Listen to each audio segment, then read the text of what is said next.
Week 2 has rolled around, and so halfway through our Swedish adventure, and we're going to roll into day number 8 today. And well, a few changes overnight. We'll take you through those as the day progresses, but right now I'm ready for some cricket. I'm Mr. Maximo. I'm back. This is the FanCode European Cricket Series Sweden. It starts right now.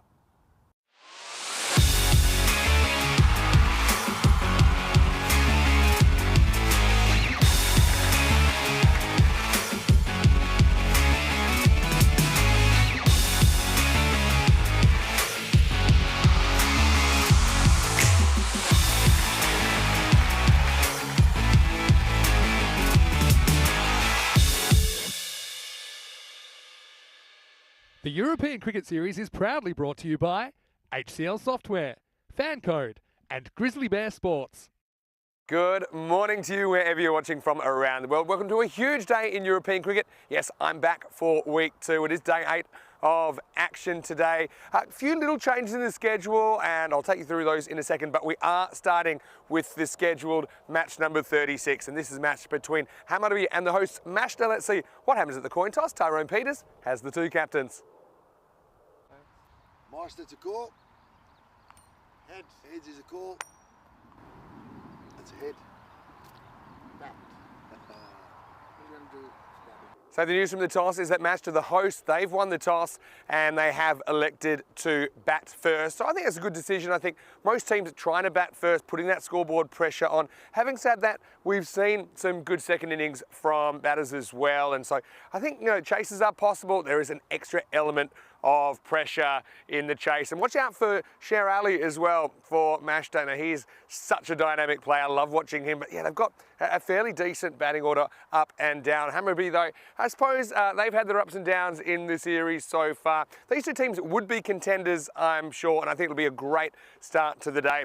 But yeah, let's talk about the big news overnight due to unforeseen circumstances. And look, these things happen from time to time. Seaside, they are not a part of the competition. So originally they were meant to play 3 times today. The rejig schedule means that we won't have a second game of the day.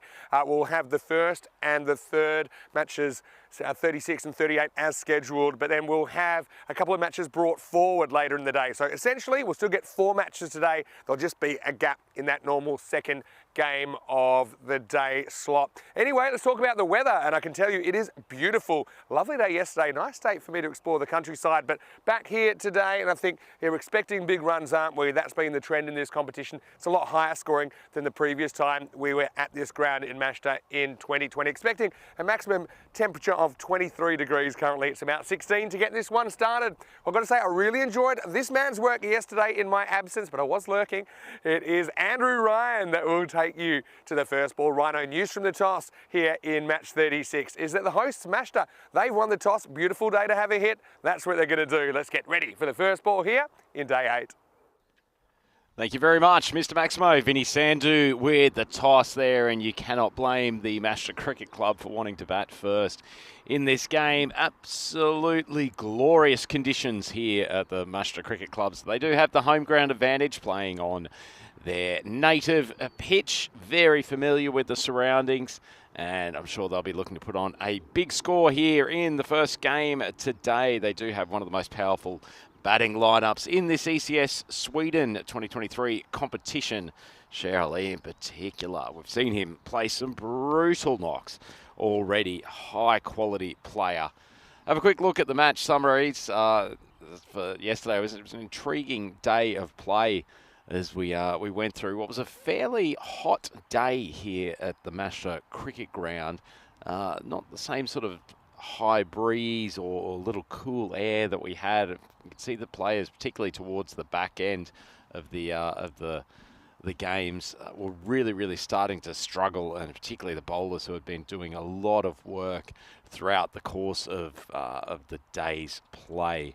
So I think the conditions probably a little bit more comfortable here as well. Probably look at Hammarby. They had quite a few games yesterday, and they're back here again this morning. So see if that's taken any physical toll on them.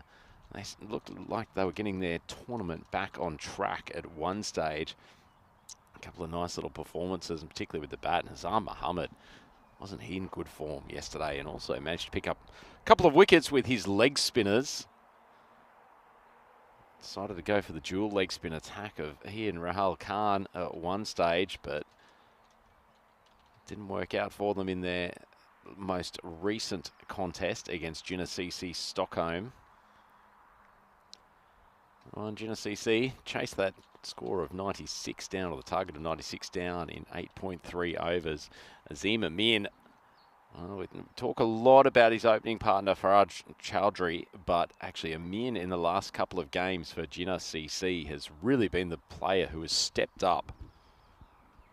And he is going to be a crucial component of their squad as they look to try to scrape into one of those finals positions. A team that doesn't really need to scrape into anything at the moment. Hudinga, they chased down a target of 136 against Hammarby in only 6.4 overs. It was a pretty good batting performance from Hammarby in that game, but Hudinga just made mincemeat of their bowling attack. Al Zuvak and particularly Omran Sasai, 35 off 8. Some stunning striking from that young man. Got a massive set of forearms and he puts them to good use. And in that last game as well, Saeed Ahmed, we'd dare to say that he'd lost a little bit of form and was missing his timing from a few of the earlier games. Showed us what he's capable of in that one.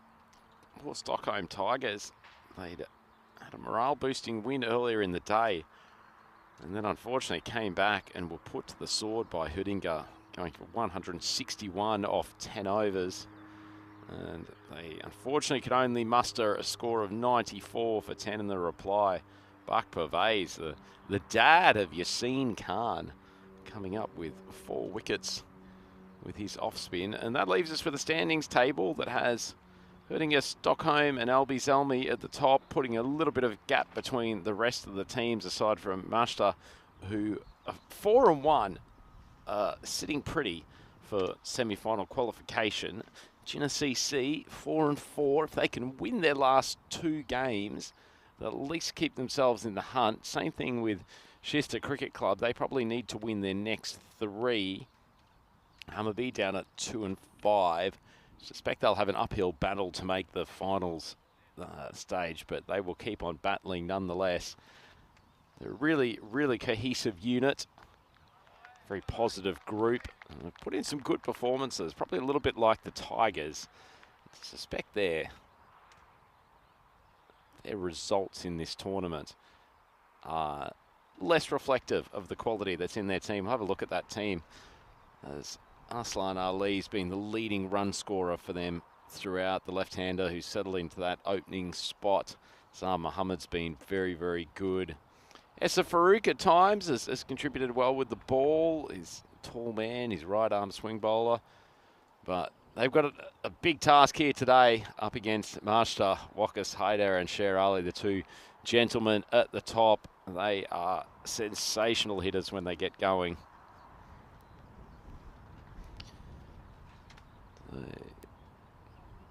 Big Sher Ali doing his stretches down the non-striker's end. A bit of a handshake with the bowler, and saying good luck to him as well, particularly if Ali gets going. But they're a brave unit, this Hammarby group, and they will be fighting the whole way to see if they can cause a little bit of an upset in this first game on what is a delightful Monday morning here in Stockholm. Light breeze, not really probably impacting the gameplay too much, but just bringing a little bit of cool to what is otherwise a very bright summer's day.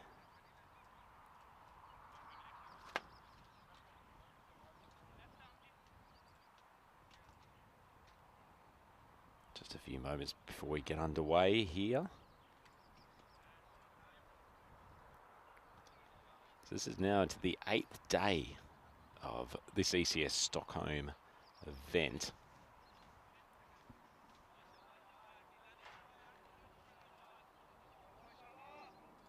Just waiting for the umpire to give us the all clear. Wakas Haider and Sher Ali, the opening combination for Mashta. And here we go, first ball. Lovely shot. What timing.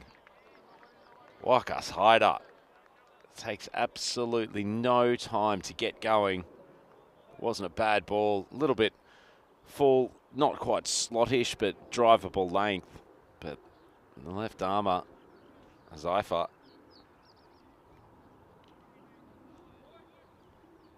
put through the covers for a boundary to commence proceedings here. Master already 4 for none after one ball.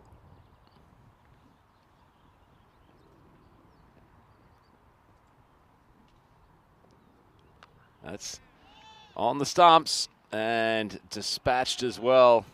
The arms go up from the umpire. 10 runs, 2 balls. Marcus Hyder has had no issues trusting this pitch. We've seen a few balls, or more than a few, on that good or probably just short of a good length that have shot through occasionally. A mild risk for the batters when they drop back in their crease. Absolutely no issues for Marcus Hyder on that occasion.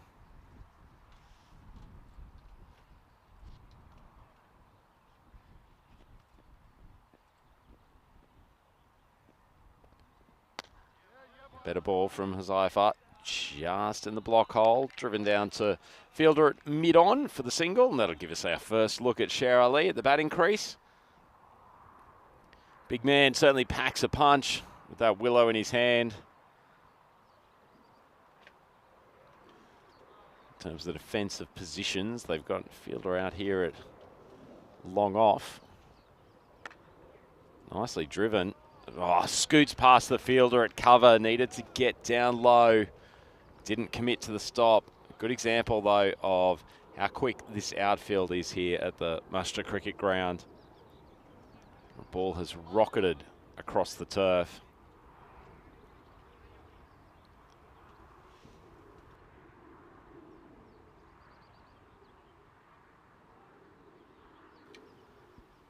Sher Ali managing to find one of the significant gaps in the field.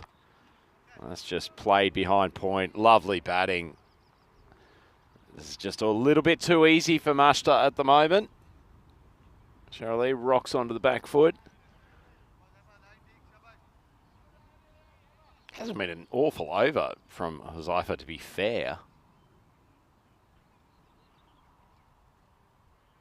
Probably not getting as much swing as he might have liked with the new ball.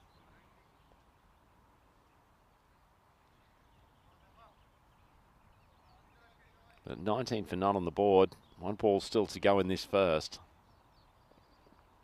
Full ball. And it's driven again. It's just so difficult with batters who hit with this power.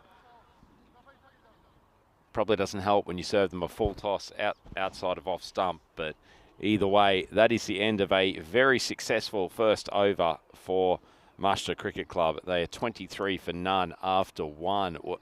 Let's turn and see what the supercomputer thinks. So the expected score, 75 to 86. This is some powerful modern day computing that is going into this prediction. I suspect Sher Ali and Wakas Haida will have a bone to pick with the supercomputer. There's probably a decent chance of them getting 86 off the power play compared to what they'll end up at the end of their turnovers. But Hammarby, they've turned to Farouk to get us underway with the second over. That ball swung down the leg side. It's well done from the fielder coming around from what was a fine third man. Accepts the applause of his teammates. Good energy.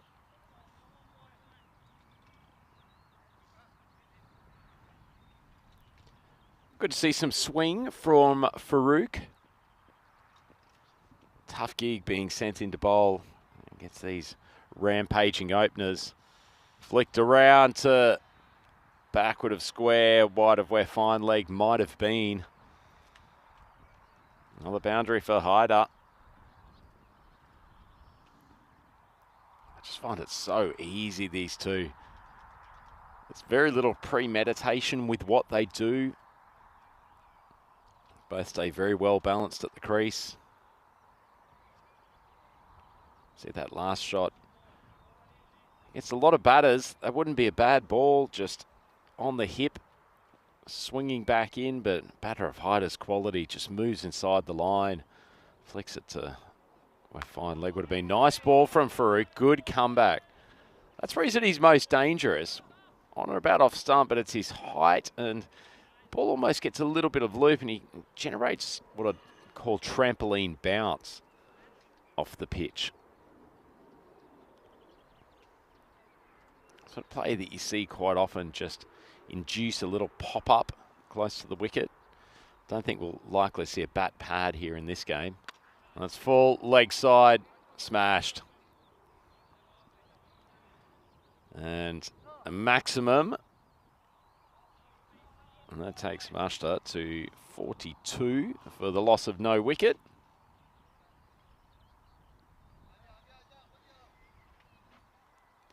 The chirping of the birds in the background here at Mashta Cricket Club belies the brutality that is happening out in the centre at the moment. Poor Hammerby had a couple of really good games yesterday, but woken up on the wrong side of the bed this morning. Oh, Farouk tries to go short of a length, spearing it into the hips once again. Hyder is good enough to just step inside the line of the ball, whip the wrists around, play that backward of square.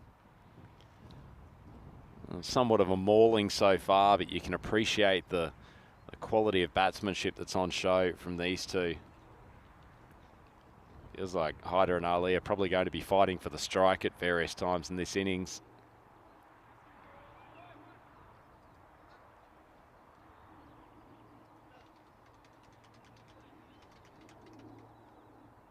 This really doesn't feel like there's a huge amount that this young man Farouk can do. Really probably does need to get the ball at least on or outside off stump and give the pitch a chance to give him some assistance. Oh, short ball. They move the fielder out there to backward square, but it doesn't matter one iota. It's cracked for a Maximo. Marshall now up to 46 with one ball to go in the second over.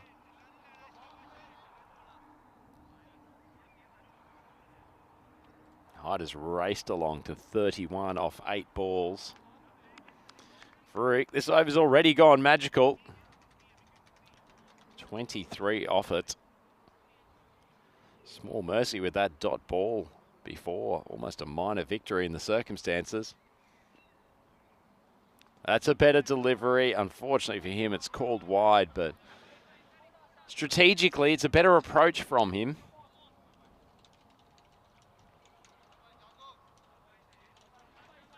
A little bit of extra pace and bounce. Well taken by the wicket keeper, Ahmed Khan, behind the stumps again today. Off stump, it's a good ball. Faizan takes the catch. Good reward for perseverance from Farouk. Finally gets the ball outside off stump. A little bit of extra bounce, and Hyder loses control of the drive. And an excellent catch taken down there on the long off boundary by Faizan. You see this one skipped into it. A little bit of extra lift off the pitch that Farouk gets because of his height and his high arm action just caused the batter to put that ball a little bit more aerial than he intended. Not the same force behind it that he was looking for. And hits it straight down the throat of Saeed Faizan, who's got a very safe pair of hands. He's down there at long off. That's the end of the over. 47 for 1 after 2. And a quick look at the standings again. Mashta, it's an excellent start for them. If they win this, they will then go to 5-1, which would put them there or thereabouts in that top section of teams. The table's starting to take shape at this point. A lot of people in the club here who think they're a big shot at winning this ECS Sweden event. Nice ball, wickets on consecutive deliveries. Change of bowling, Humayz Javed comes on to start the third. Sher Ali just hangs the bat out. Inside edge. Nice piece of bowling from Humayz Javed. And Hammarby, they are not going down without a fight by any stretch. First time we've seen anything other than a brutal attacking shot from the two Mashta openers. That was a very ordinary stroke, but nice ball. Just shows what can happen when you stick to the basics of cricket. It's good length ball, a little bit of movement away, just inducing enough uncertainty. The opener Ali in two minds. It's a nice piece of bowling from Javed. So Mashta now 47 for 2. One ball into the third over. So Hussain is at the crease, joined there by Saleri. The skipper coming out to bat. Another decent length ball. It's a good start to the over from Javed. Just poked to the offside. Hammarby will be thinking they've got rid of the two main hitters from Mashta lineup. Tight third over here, and they're back in this contest. Attacking field set. Full ball. Heaved to the leg side. Wasn't a bad delivery. Forced Hussain to play across the line. But he's good enough to do it. Fetch that ball from outside off stump. It's a decent gap that they've left open between the mid-wicket area and square leg on the leg side. Maybe trying to induce the batter to go against the outswing of Humesh Javed. Good contest here. One's wide of off stump. Too much width though. Nicely struck from Hussain. Consecutive boundaries for him. Just a drag down. Would have been called wide, but Hussain decides he's more than prepared to crack it to the backward point boundary. Nice shot. Good timing.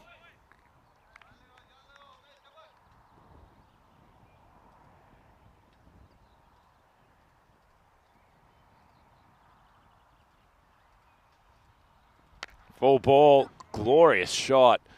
Farouk out on the boundary.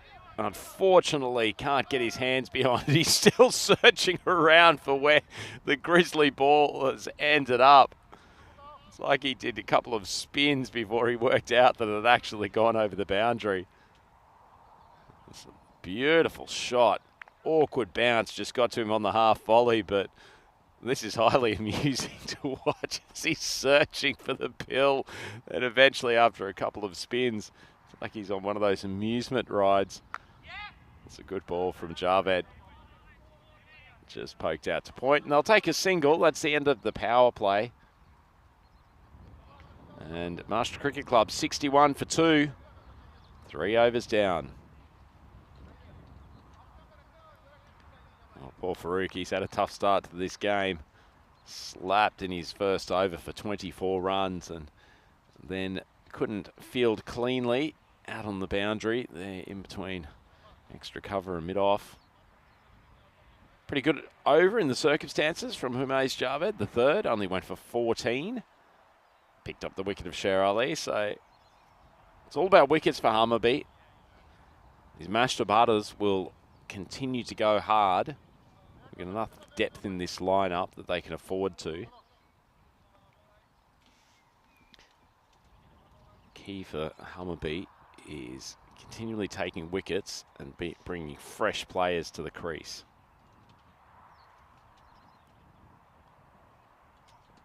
Javed on to bowl, the fourth. And he is met with a short arm jab that has been pumped for 6. Full toss on the hip. I don't think there's a danger of that being called no ball. Not a great ball by any stretch though.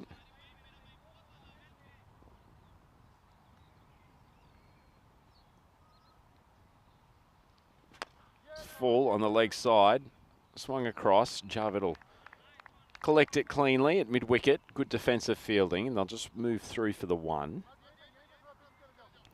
Excellent time to welcome everyone who is on the YouTube chat this morning. Rishi Dreams, Rob Thompson. CNF lovers there. Of course, Dave. He's been with us all week. Absolutely loves ECS Sweden. He'll be happy to have Maximo back on the coverage today. Maximo will be with us relatively soon for these 4 games here at Maastricht Cricket Club. It's a good ball. Induced what looked like a false shot, but the fielder Faizan had been brought inside the circle and very attacking move. He had been back at the traditional long off spot. Would have been a tough catch, but certainly an opportunity created by Javed. As it is, Hussain saw the fielder up, decided he was going to take the risk of hitting over the infield, and when you hit it as cleanly as these Maastricht cricketers,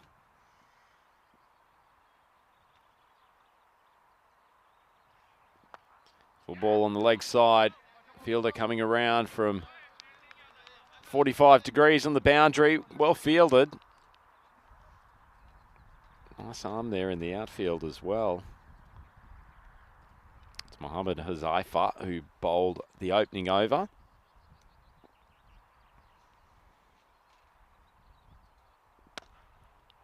Full ball. They have moved Faizan back out to a fielding position on the boundary at long off. Hussain is going along at a rapid rate here. 25 off 8. That's the end of the 4th over. And Maastricht Cricket Club 75 for 2. 4 overs down. Started off at a healthy run rate. Hummerbees managed to drag it back a touch. It's now sitting at 18.7. So still very, very quick scoring from this Maastricht top order. Solari just chugging along with singles. Arif Hussain, though, he's picked up the baton from the openers. He scored 25 off 8. 4 fours and a Maximo in his innings. Hummerbees sharing the ball around, and Aslan Ali is now at the bowling crease. This is probably the first time that I've seen someone at the bowling crease with a white cast on their hand. Remember, he's got a hairline fracture in his hand, but fortunately for him, bowls with his right hand. Ball popped up, Faizan under it. Nice catch. Where has he been? Aslan Ali. Lovely little leg spinner. Left-hand bat, right-arm bowler.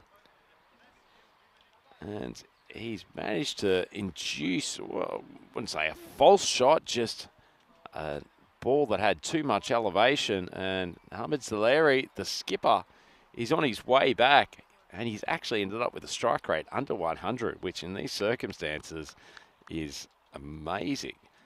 Caught by Saeed Faizan. He's been well placed on a couple of occasions, the outfielder for both Haider and Solari's dismissal. So Solari goes for 3 off 4. Maastricht now 75 for 3. Hussain's still there, going at a rapid rate. Nice ball from Aslan Ali, though.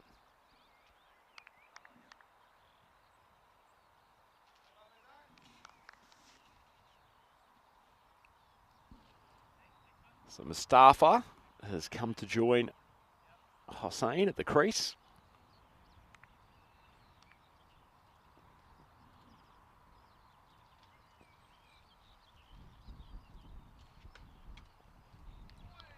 That one's pitched wide of leg stump. And it will be a wide plus the extra run.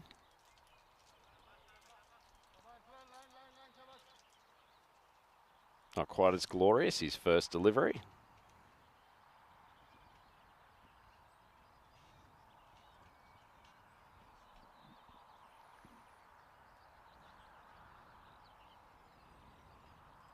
That one's nicely pitched. Kicked off the deck. A little bit of overspin from Ali. Showing he's very useful with the ball in hand. Surprised that we haven't seen him at the bowling crease more often. Clearly hampered by this injury still to his left hand. Not causing any dramas whatsoever, though, with his wrist spinners.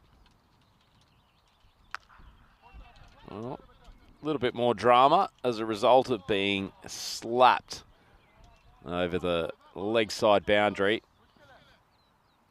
2 full. That came off the bat like an absolute cannon. Tried to give it a little bit of air.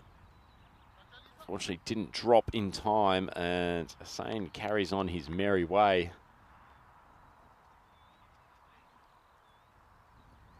It's up to 31 off 10.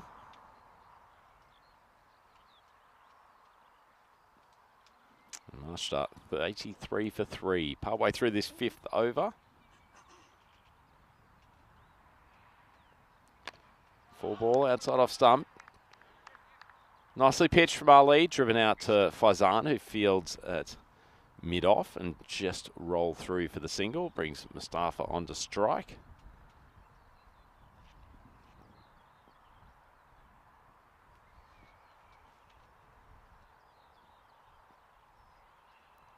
Short ball.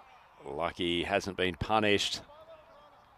Goes for a wide. Could have been so much worse. They have got a little bit of protection down there for him at 45.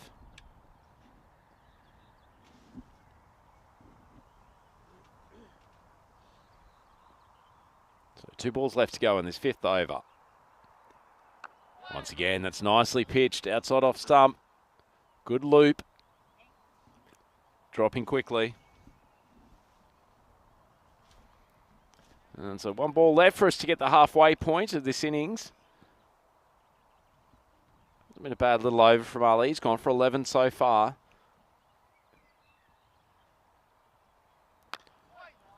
Oh, it's looped up onto middle stump and taken full toll. Hussain, he can hit a long ball. And that is excellent timing. And a great start. And what a moment to bring the Maxi back on screen. I know you've all been missing him, but great to have him back in the commentary box. Vinny, how are you? Yeah, thanks, Rhino. A great job yesterday as well. Just saw some big hitting yesterday, didn't we? And yeah, been had a really fun day off that I had. Also, you know, keep an eye on the results and some lightning chases. Tigers on the prowl again. A few storylines obviously developing. But I want to say very good morning to you guys. And thanks for having me back. Vinny Sander here, Mr. Maximo. Andrew Ryan with me. And yeah, so slightly adjusted schedule, of course, due to those unforeseen circumstances. We talked about it earlier. But we will have this match, then we'll have a little bit of a gap, then we'll have the 3rd, 4th and 5th matches. So essentially get 4 matches today. And yeah, to check out the changes, you can also go to EuropeanCricket.com. Anyway, right now, let's stick to what we're seeing here. And I mean, I thought for a while that 229 might be under attack with the first couple of overs, 23 and 24. Shows you how hard it is to get those 200 scores. Like we saw Albie Zalmi do it earlier in this tournament, just the 6th team in ECN history to do that. But I suppose Hammarby just kind of fighting back to an extent. And yeah, just using all options you can, even players with a broken thumb. It's a good ball from Faizan. A little bit of late tail away. We might need that rest for the next game, Vinny, after such a compelling contest this morning. That's true. And you know, the other thing is that all matches now are 15 minutes earlier. Sorry, all first matches of the day 15 minutes earlier. Just affects the first match of the day, so a slight scheduling change. Again, just a few minor changes coming in. It's nicely bowled from Faizan. It almost does the splits. Probably could have had a pop at them there, actually. Yeah, so, but the funny thing is today, because there's a huge traffic jam, I'm talking about huge, the first match day was scheduled 15 minutes earlier, then was delayed by 15 minutes. It ended up at the exact same time. But also, it makes for an interesting umpiring crew. Firstly, this is in the air, and it's Java that's under it. He takes the catch. And one thing you would say about Hammarby in this fielding innings, have pretty much taken the chances they've been given, and that's what's kind of kept them in this contest, even though they've only got a tenuous grip on it at the moment. Very tenuous grip indeed, but Faizan, who's taken 2 of those good catches down at the long-off position, he's been brought to the bowling crease, draws the false shot from Hussain, who had been smashing the ball to all parts, and nice grab there from Asadullah down at the long-off. fielding position, and they're just picking up wickets with enough regularity, Vinny, to keep themselves in this contest. Yeah, that's right. I mean, we have seen teams actually be 100 at halfway and lose. So things can turn around. New batter comes to the crease, and it's Humayun Jyoti, who's certainly a live wire behind the stumps. And he's shown he can give the ball a crack around as well. Coming out at 6 today. And Faizan, a pretty early wicket for him.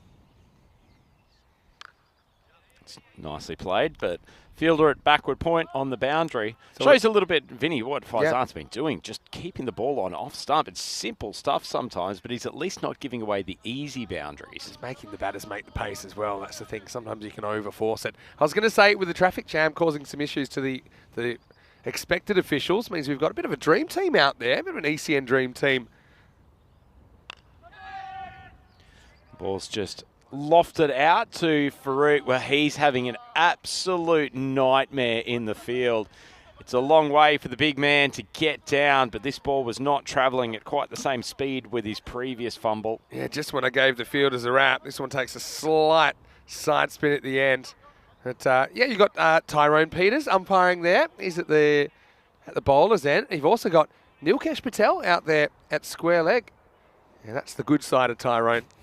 Anyway, last ball of the over coming up. Faizan, good length ball outside off stump, but batter Mustafa good enough to drop onto the back foot and cut that behind point, and yet another boundary. Mashta Cricket Club, 103 for 4, 6 overs down. Yeah, one brings up the 100 for Mashta. Still in very good shape here with 4 overs to play. So you can see little cash out there as well with Tyrone. Let's have a look at the scorecard though. And Wakasada, he was in a mood, wasn't he? 31 off 9 early doors. Sherali went quickly, but not before he compiled a dozen runs of his own. Arif Hussain, 38 off 13. You got Soleri, he's batting 4. They like Arif Hussain up in that 3 spot, don't they? Just makes their order a bit bigger. And he's a very, very attacking player in his own right. Good to see Ali coming on for a second over with his leg spinners. Bowled a nice first over, went for 17, but picked up a wicket. Yeah. See if you can grab a couple of wickets now. You might be able to keep this under control towards the end. Bit of flight. Ball not particularly well timed as Jyoti gets a little bit high on the bat. Only reaches the 30, and they'll come through for the single. Yeah, Jyoti will be a bit upset he doesn't crack that out of the park. Anyway, over to Shahid Mustafa, former captain, very experienced player for Mashta. Good ball from Ali. Saw him coming. Drilled it in a little bit quicker. Jammed it to his hip and pushed down for a single. That was a good adjustment, wasn't it? Yeah, I like us on Ali's bowling, actually. Provide some good variety for Hamraby. Of course, we're only 4 days away from finding out which 4 teams are going to go through to the semi-finals. There's a lot on the line here in this ECS Sweden. Good flight from Ali. Just played straight back to him. Yeah. Continuing to find the right spot and enough variety in his bowling to keep him guessing. Jyoti was eyeing off this huge gap, and I mean, there's a huge gap leg side. And so, but then had to make an adjustment, didn't he? Because that ball dropped him quite significantly. Short, pumped, thrashed over the leg side for a maximum. Well, that's the one he was hoping for last time, wasn't it? And this time he is going to get a ball that he can go back to, get a good look at. And well struck, Maximo time over the leg side. Just want to say a quick hello to some people in the chat. Yeah, Dave, hello to you. Hello to Sandori as well. And a few people have been asking me what I got up to on my day off. I'll let you know. But I found a nice kind of mix of doing things but also relaxing, as well as kind of lurking from time to time. Though sometimes the games were over quicker than I expected yesterday. He seems like he had a couple of early finishes in there. Arslan Ali coming around the wicket. That one pitches well outside leg stump. Not enough side spin. So take us through the day yesterday, Maximo. It sounded like a wonderful way to spend a Sunday in Stockholm. Well, I did end up sleeping in and missing breakfast in the hotel, so that was the first misstep, but it turned out to be a blessing in disguise, to be honest. That's full, very full indeed. Mistimed shot. Fielder comes out from deep cover, and the no ball call has already been made. Yeah, it was too high. You could tell it just by eyeballing it. hits this from probably somewhere around about chest height, I think. So it's certainly over. Well, it's waist high or above, and that's the rule. And I don't think there's too much question about that. You have a look at the way he hits it with a horizontal bat. So anyway, it's going to be a free hit. Mustafa faces up. Big swing across to the leg side. Not great contact. Fielder comes around from backward of square, and they'll keep that to a 1. So minimum amount of damage with the free hit. Just kept it in the zone of possibility, haven't they? These two not quite being as destructive as we saw early on.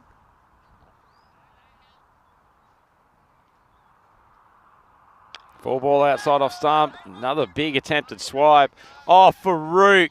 He's having the worst day possible in the field, the big man. That ball sliced away from him at the last minute. His head goes down. We'll have a look at the replay. It wasn't a well-timed shot at all. He's charged in. I mean, that one does spin the way you expect it to. Yeah, he just didn't cover that angle, didn't he? So, not a great finish to the over for Hammarby. Not helping themselves. 119 for 4 after 7.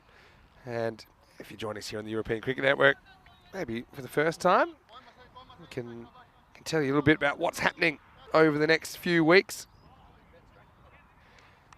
And, of course, we have these 2-week trips, don't we, for ECS cricket, which culminate in ECI cricket, or European Cricket International. So we're in Romania next, then Hungary, then Czech Republic, and then we've also got a fair sprinkling of T20 international cricket coming in as well. Let's go back to the action. And it's going to start with a 6, and that's a cut. That's just kind of swayed through the offside. Mustafa finally hits his straps. Maximo, and that one was earned. That was a savage shot, Vinny. That wasn't actually a bad ball from Faizan at all. A little bit short of a length, but Mustafa's gone full-blooded cut over cover and savaged it. Dave's asking what Flanning means at the end of some of these team names. Good question. And he wants to know, does it mean foreigner? No, it's not that, Dave. My Swedish is limited. Although, see a dot ball here. It basically means association, I think. So cricket Flanning or like association or club. So that's why you'll see that on the end of some teams. Also, I think they have like sports club, which probably more literally means club. So basically association or group of people. Oh, ball's gone high. Asadullah under it. Calls it early, unfortunately spills the catch. Went in between where those two outfielders were. Good opportunity. Javed disappointed with the result. He took a good one earlier, didn't he? I mean, knew it was his. I mean, he had plenty of space to work with. I just think it's a little bit of the old crocodile style at the end. The hands not really together the way they should be. Didn't have the little fingers together, creating that cup, and that's why it bounces out. Good ball from Faizan. Pitched up on off stump. He's bowled well today, this young man. Yeah, he has, Javed. hasn't he? Yeah, I've just kind of mixed it up a little bit. Hammarby, and now a couple to come in the 8th. Mashed up, hoping for a final push. Oh, big swing. Once again, not a bad ball, but Mustafa gets deep in his crease, swings across the line, bombs it straight down the ground. Yeah, he's probably more of a classical batter than an all-out smasher. But, I mean, that was a pretty good shot, wasn't it? Clears the front leg. That was very contemporary. And I thought for a sec that Kirill's might have been in trouble, but he's never really in trouble because when the ball hits him, it bounces off. Kirill's our cameraman there. More worried about the state of the ball. Yeah, exactly. All right, last ball for Javed. That's well bowled again. Just tailing away from off stump. Pretty good over in the end. Fortunately, decimated by that Maximo on the second last ball. But Master Cricket Club 134 for 4. 2 overs to go. So Javed ends up going for 29. Mashta still the 150 certainly on. I'll be hoping kind of 160 plus, I think, to be honest. They had that cracking start, didn't they? And it's kind of been on the slide since then, but it's only slid to, yeah, there's 16 3/4 and over. So yeah, still a very, very healthy rate. 9th over is coming up. It's going to be Hume's Javed to bowl it. Looks like we might just have to replace that ball. Maybe there was some damage done. Not sure. Maybe it's a technical issue. at the moment. It gives us another chance to welcome you into the box, and maybe let us know what you did with your Sunday. Yeah, so just to let you know, a few people were asking me about what I did with my day off. And so, yeah, I missed breakfast, but it worked out well because I went and I had this brunch, and it was this beautiful castle. It wasn't too far away from where we were staying, and let's just say it turned out to be my only significant meal of the day because, yeah, I double plated it. And I thought it was just smart because it was starting to get a little bit busy there. It was a fantastic brunch, and got a mixture of Swedish food and international food as well. Well, this is in the air. Field up. We'll catch this one. No ball's already been called. Vinny, full toss on the waist. I think that's a good shout from the umpire. That was my question about how high is it now. Is it waist height or above?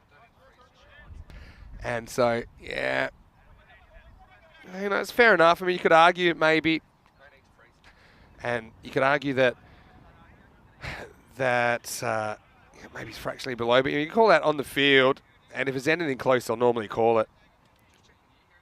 I think good call from the umpire. Steps across the leg side. The leg goes out to mid-wicket and slightly mistimed down the ground. That's it all. It's a slight fumble, but they won't be able to get a second.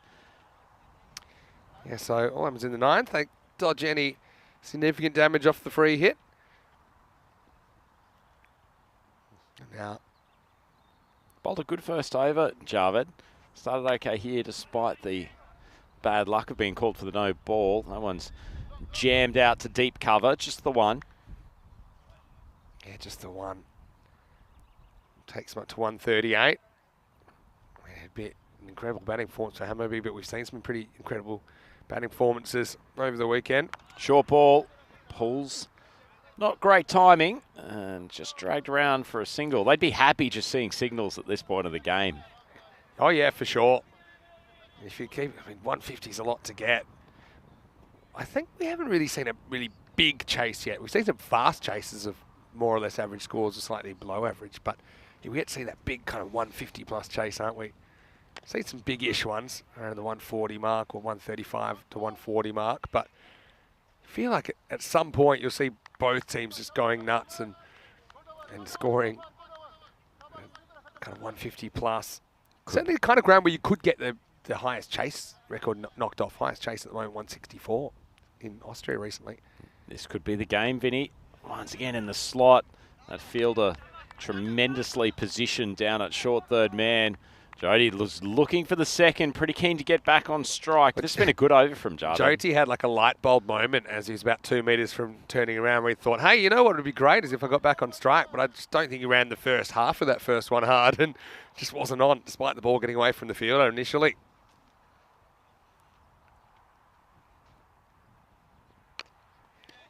That's an excellent over from Javed. Really, really well bowled in the circumstances. Managed to take their way up to 141 for 4. But Vinny, in the circumstances of a game where most of the bowlers have gone for double figures, him coming up with only 7 runs off the 9th. Excellent stuff. Great effort, and you know, maybe you can keep it to 150, but even then you're going to have to field, you have to bat very well. I just noticed that the robots put a poll in saying if the food is good, I always, and the options are enjoy it in moderation, or double plate it, or triple plate it, or triple plate and dessert. If I'm very honest, I did double plate plus dessert. So triple plating technically. Yeah, but I mean, the thing is, I noticed it's just like buffet management. I noticed it was getting to a busy time and I didn't want to have to go and line up for 10 or 15 minutes to get the food again. So Farouk coming on to bowl, the 10th. Hasn't had the happiest day in the field. Let's hope he can draw some pleasure. It just seems the ball is bouncing wherever he doesn't want it at the moment. So how is the robot? I noticed the robot put on a few kilos over the course of the Cardamom tournament. Oh yeah. How's it looking these days? Enjoyed the buffet a lot during that tournament. Yeah, I mean, it can happen. Especially, we've been to some good buffets. Now that we're kind of moving away from pandemic living, nice to see these kind of places back a little bit. And yeah, we always like the carvery, don't we, in Cartmel or in Malaga when we're there. Yeah, yesterday had a good mix of things. It's actually still full just thinking about it. Short ball from Farouk. That's the first one they've dropped badly short on for a little while. It's nicely played from Mustafa. He's got some power in that bat of his. Shoop's fielding's been better. And this is one that I think he fumbles, so we'll make sure we show this. Just gets away from him. And just not well balanced as he's gone to take that ball. Spot. Expect better from a talented young player. He's out there just stretching, so he's ready for the next one. Oh, Farouk gets driven through the covers. Great shot. That wasn't a bad ball. Got it almost in the block hole, but Mustafa good enough to keep the wrists in front and drive that with some power. Yeah, great shot. Generates the power. Doesn't he, Mustafa? And so this scores up to 150 now. Still 2 balls left. My most surprising thing about the poll result is that the majority said they enjoy it in moderation. Wow. Well done, viewers. Missing the point of a buffet, but this is turning into a buffet bowling over from Farouk. He's been slapped over cover. That's a Maximo and sensational hitting. I suppose one thing you don't have to enjoy in moderation is the cricket, because if you want, you can gorge yourself with the amount of matches here on the European Cricket Network, and we're thrilled to be able to bring you the action. It's a lot of it. It's going to set a record, I'm sure, for games broadcast in the calendar year this year. Last ball coming up, though, right now, Mustafa. Maximo gets him to 50. Good ball, speared into leg stump. Fielders coming around. Great effort from Faizan, stopping it at long on. Fires in the throw. Farouk actually takes it pretty well at the bowler's end, and they won't scamper through for any extras. Yeah. And, Vinny, that was a nice finish from Farouk after being hit for a few boundaries. Yeah, it's actually a really good effort how he was able to get the boot on that. To just keep it to 1. So, yeah, as I make it, because I don't think they ran that hard. I think they thought it was going for 4. To be honest, so did I, because that was rolling away. But I make it 157. And so it's a decent partnership that gets the home, but maybe not the crazy kind of rate that we saw at the start of the innings. As we'll roll into the highlights. And it was all kicking off, wasn't it? Monday morning, but there was nothing sleepy from the host Mashta as they put together a huge first couple of overs. Yeah, certainly wasn't. Those 2 openers, Sher Ali and Wakas Haider, they have no qualms in hitting hard from the get-go, and their placement is generally pretty good as well. Placement not so good on that occasion from Haider, straight down the throat of the fielder at long on. And then Javed came up with a wicket first ball, tried to go for the low 5. Ali was having absolutely none of it, just still stunned that he'd inside edged a decent length ball onto his stumps. And poor Farouk, he was searching for answers, searching for the ball, couldn't find either. And the bowling of Arslan Ali was a nice change though. Ball popped up. Some of the outfield catching was actually really good for Hammonby. The Mashta team found some gaps around this expansive premise here at Mashta, but they managed to take the chances when they came. Asadullah, hands up in celebration. Poor Farouk. His day just went from bad to worse in the field. It was almost like a one-man comedy video from the big fella, but he's been a good player for them throughout this tournament, and I'm sure he'll be useful with the bat later today. Asadullah, one of the rare fumbles for them in the catching department. Fortunately, this one was taken cleanly, but it was called no ball, so the celebrations were short-lived. Farouk didn't bowl a bad last over, but was slapped over cover, and a nice bit of work to keep that from the boundary on the final ball, and Mashta have ended up with a score of 158 for 4. Off their 10 overs, the openers did their job, particularly Wakas Haider, a succession of boundaries in those opening stages. And then Arif Hossain, good to see him unleash a couple of full-blooded shots, 38 off 13. They batted very well. And then Shahid Mustafa, almost a sneaky innings from him. Started a little bit slowly, it didn't get going at times, but ended up with 46 off 22. Nice innings in the end. Have a look at those bowling figures. Mohammad Zaifa started off, and unfortunately for him, the left-hander went for 23 off his single over. Didn't get an invitation back for a second.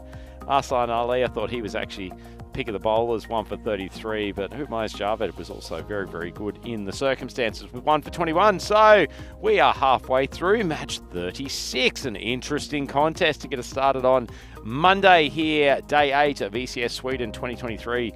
We are at the Muster Cricket Ground in northern Stockholm, with Hammarby requiring 159 from their 10 overs to take this a contest. It's Andrew Ryan for the European Cricket Network. I'm here all day with Vinny, Mr. Maximo, Sandhu. We'll be back for the chase in a matter of minutes. Please come and join us then.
The European Cricket Series is proudly brought to you by HCL Software, FanCode, and Grizzly Bear Sports.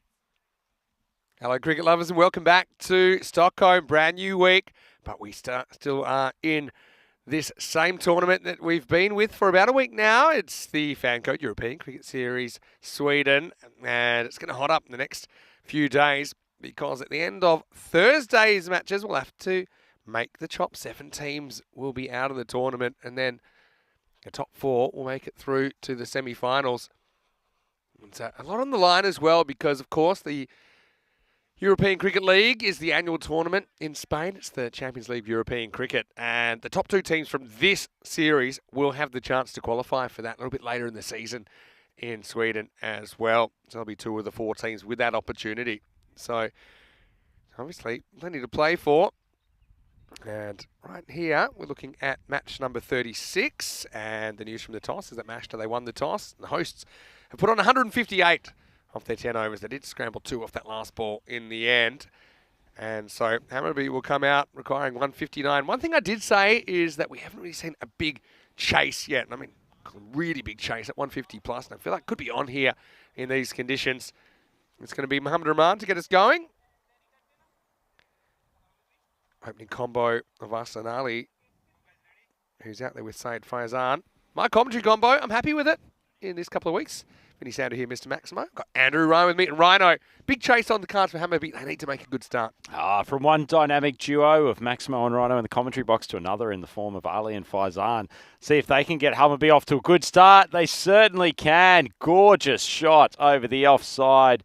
And the signal goes up. It's carried the boundary for Maximo. What a start. That was a blast, wasn't it? Absolute blast. Got to say, the fielding off the field was pretty good. 12 man sprinted out of the tent, took it cleanly. Maybe probably cost themselves a few in the field, didn't they?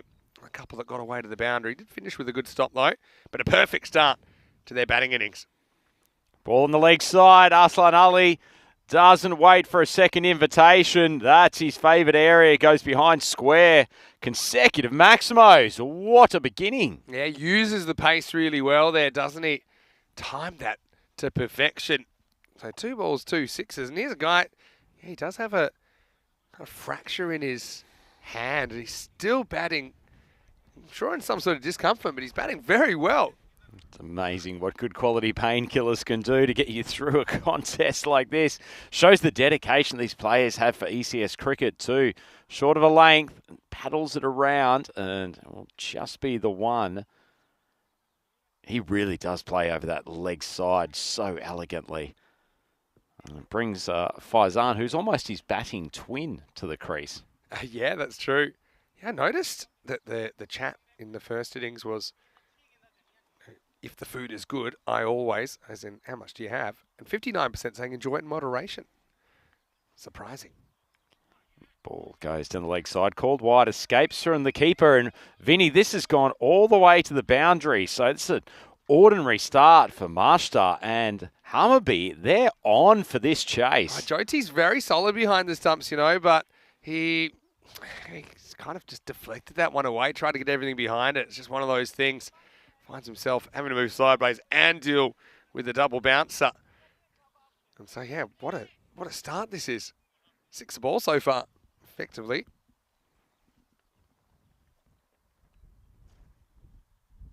Full ball outside off stump, and Faizan.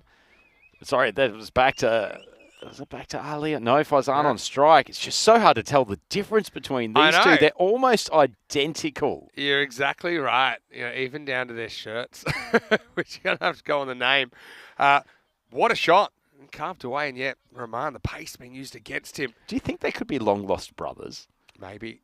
It's almost like they've grown up in the same household, have identical techniques. They're physically identical. You're spot on there.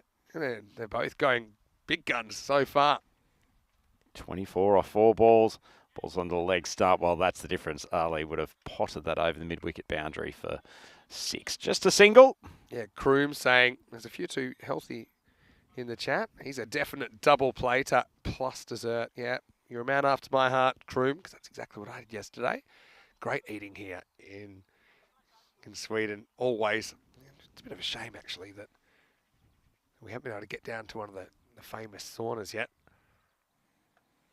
Do our best in the coming days as Hammarby doing their best with this chase. That's a monumental first over. Arslan Ali just using the pace of Rahman.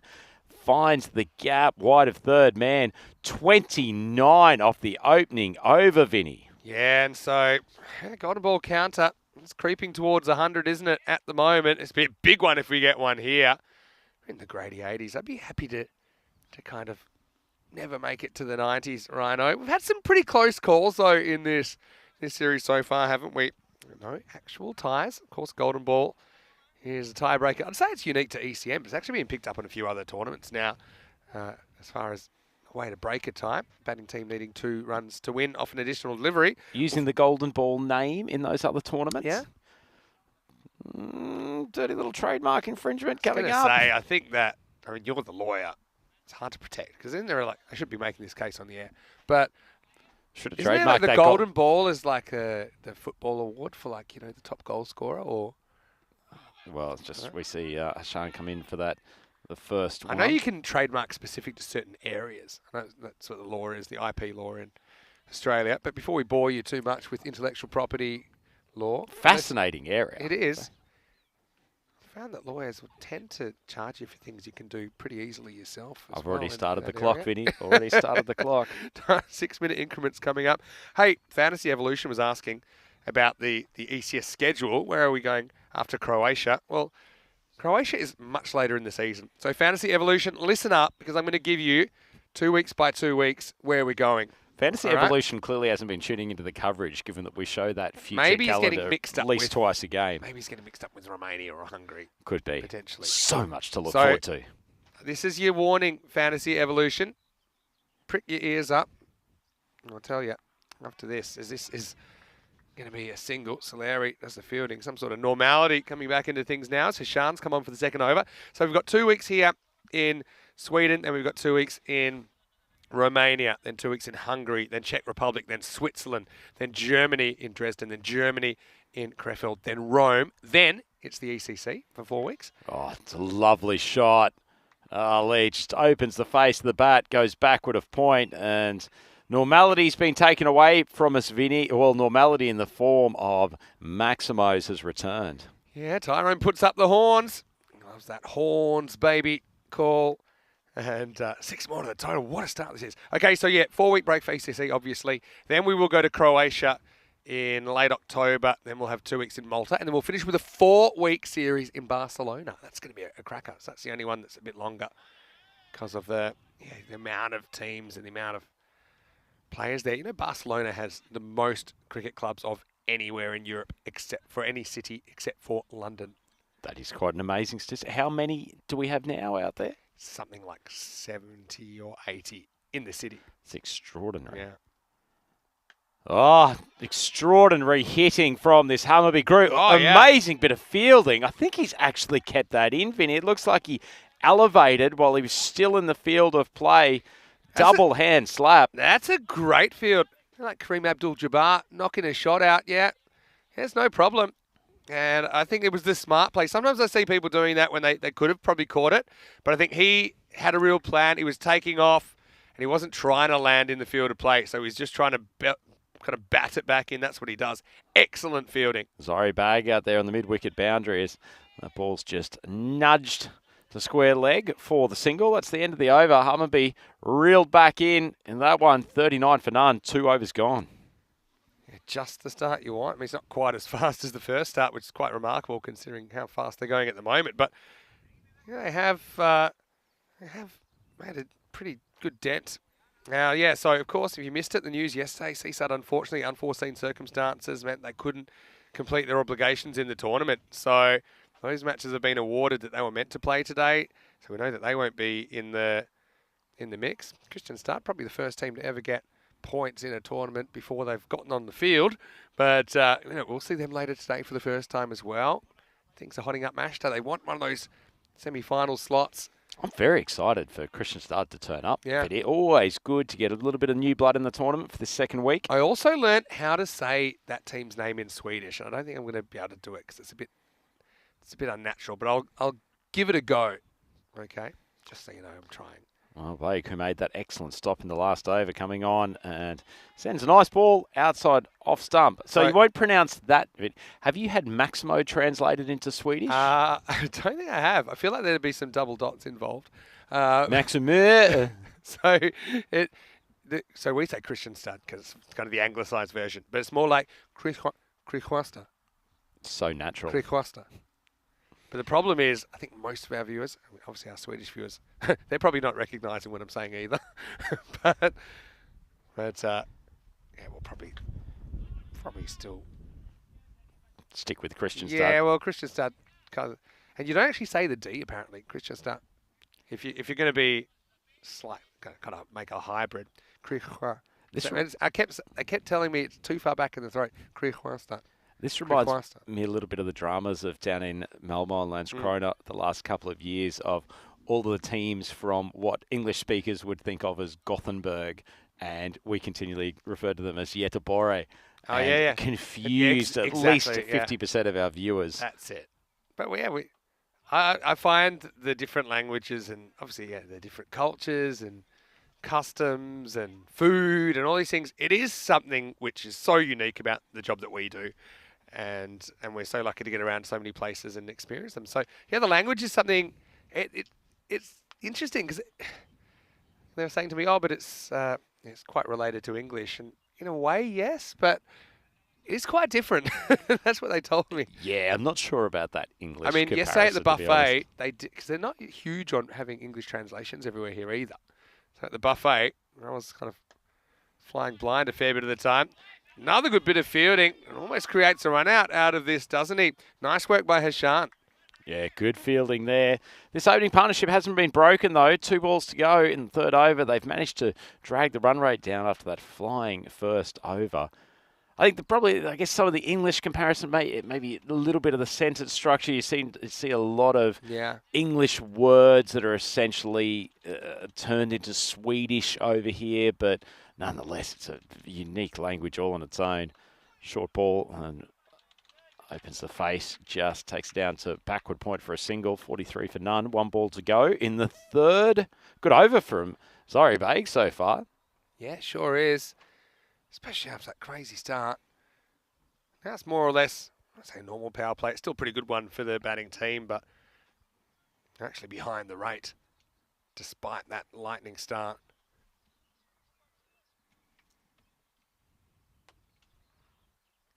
Last ball of this power play coming up, though. A big one. We're getting back on track.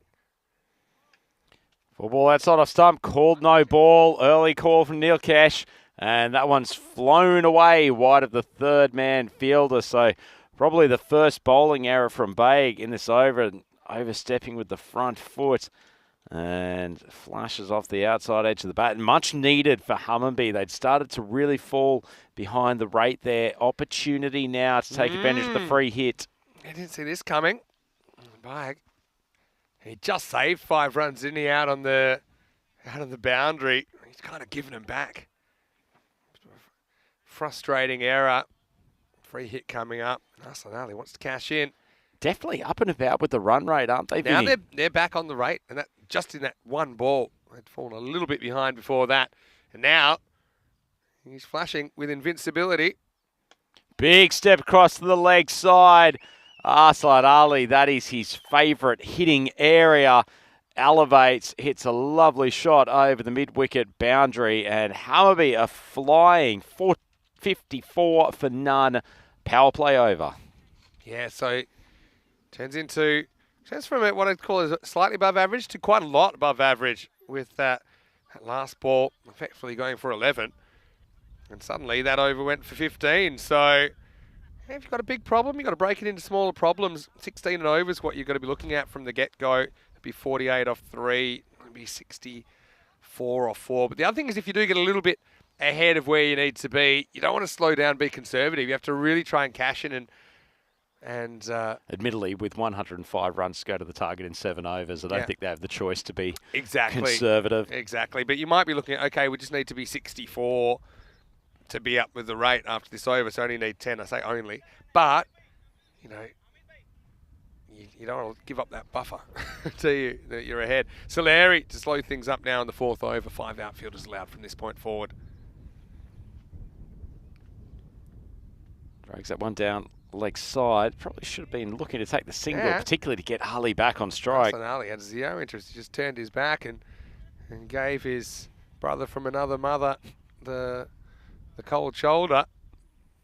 Anyway, Faizan will try and do something with this, I'm sure. 3 fielders guard the leg side boundary. Big swing across the line, beats the 2 fielders, one on the circle, the other one coming around from square leg. Nice shot. Maybe he's got the expertise against left arm orthodox and is determined to hold on to the strike. So Soleri goes for a boundary, second ball, looking to move the field a touch. So he's shifted the fielder back on the 45 to the boundary, and they've brought one in from deep point. So he now has 4 fielders on the boundary on the leg side. Push the fine leg back. Okay. It probably makes sense, actually, because I think that's the direction that Faizan's going no matter what. Well, he certainly is. Manages to play it fairly fine. Racing along the turf. It beats the fielder who had just been moved out there. And that's consecutive boundaries. Nice shot. You know, I'd almost consider having 5. I know it's easy to say that after the ball's gone again, but I'm just thinking that he's angling that way, Soleri. He's probably turning that ball that way as well. And I'm just thinking, do you need even a long off? I don't think Faizan's established that he can play that shot. Anyway, did well to beat the 4-man. Oh, swung across the line. Nice piece of bowling from Soleri. Just straightened it up. Almost block hole bowling from a left arm orthodox. And the first wicket goes down at 62. Yeah, well, that's the thing. He kind of hitched his wagon to one strategy, didn't he? And if he missed out, and it was going to be over pretty quickly. That's the way it worked out. Soleri gets a full, gets it straight. And that is the first week of the innings. The opening partnership broken at 62. Yeah, nice opening partnership, though. It's given Hammarby a chance. Arslan Ali's still there, which is the most important thing. But Faizan did a good job at the top of the order with him. Nice ball from Soleri after being swung to the leg side boundary a couple of times. This looks like Khan, the wicket keeper, coming out to join Arslan Ali. Well, now you're going to see how things are going to go, because that was a great little dream run to get this far. But we'll have to see if Ahmed Khan can keep up the rate, or at least, you know, kind of get out the way, give Arslan Ali the strike. Does create a left-hand, right-hand combination for the first time in the innings, though. Creates the ability for us to distinguish between the 2 batters at the crease, which is helpful as well. Soleri, a little bit of flight outside off stump. Nicely played, but just the single. Good shot first up.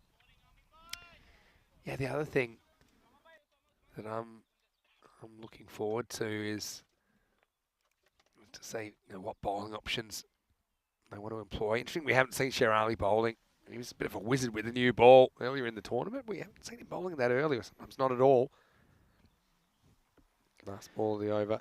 Having a look at Arslan Ali take guard here. I don't know if he's literally trying to set up outside leg stump. I think that in the end, Nilkes just gives up and just says, yeah, that's fine. You're not moving it across far enough for me. We probably won't get a replay of that, but he's a bit more, and he goes, yeah, that's fine. That's close enough. Let's get on with the game. 63 for 1 after all, and that was the over where the hosts smashed up, really fight back, and with that, they'd be pretty much on the red line, I think, after 4 overs. Yep. Yeah, going well. Hammarby, important for them. Only lost the 1 wicket as well. And for Masha, in terms of reeling in this runaway train from the Hammarby club, the wickets is very important, just trying to bring fresh players to the crease. So, yeah, Mashta, I love their bright blue uniforms as well. Probably my favourite colour, actually. If I had a favourite colour, kind of like Italy, like the Azzurri, that kind of blue, isn't it? It's very bold. Anyway, it's going to be Hashan to bowl out. He's bowling the 5th over. Comes in from wide of the crease, cut. Can't beat the fielder there at backward point, so they'll just roll through for the single.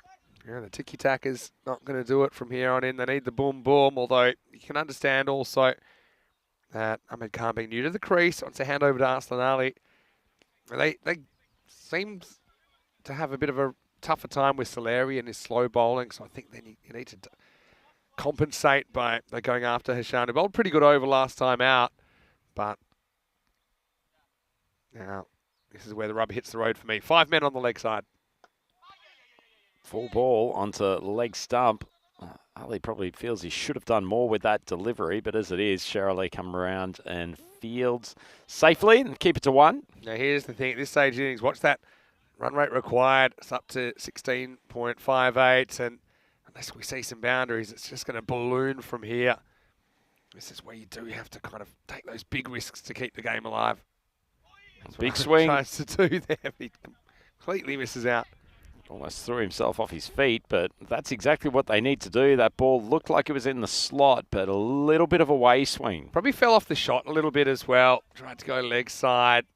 We need to go straighter. There's a fairly decent gap straight down the ground.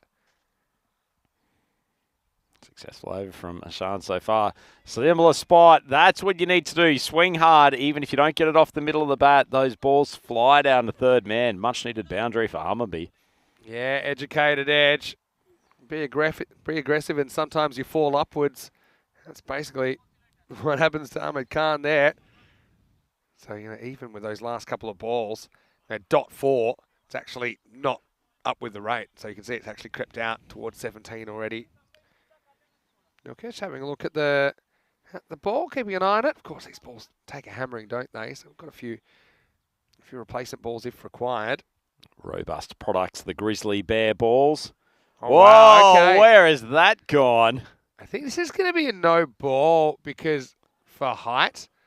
Because, yeah, this... I don't know if we'll ever see where this comes down.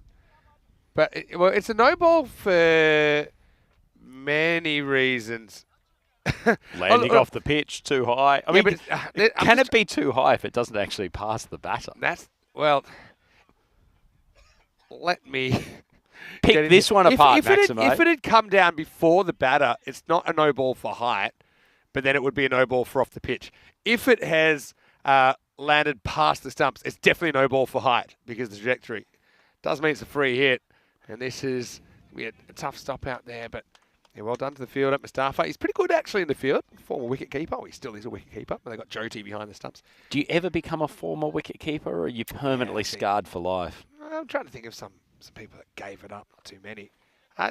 A.B. de Villiers at one point, I'd probably call him a former wicket-keeper. Didn't do it too much late in his career. I reckon he'd still be pretty decent with the gloves. He's good. It's more just, not that you can't do it, it's just maybe you don't do it.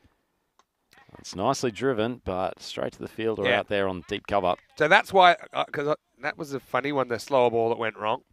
As we get to the end of the over, the score is 72 for 1. Let's take a moment to fast forward in our heads across to this weekend and the ECI squads. Yeah, looking forward to this as well. T10 international cricket featuring the hosts as well as Germany and Estonia. So the national teams, I got to say, looking at the Estonian team, looking forward to seeing Mr. Muscles, Stuart Hook of the Talon Hippos going at it. It's been a while since we've seen him on ECN.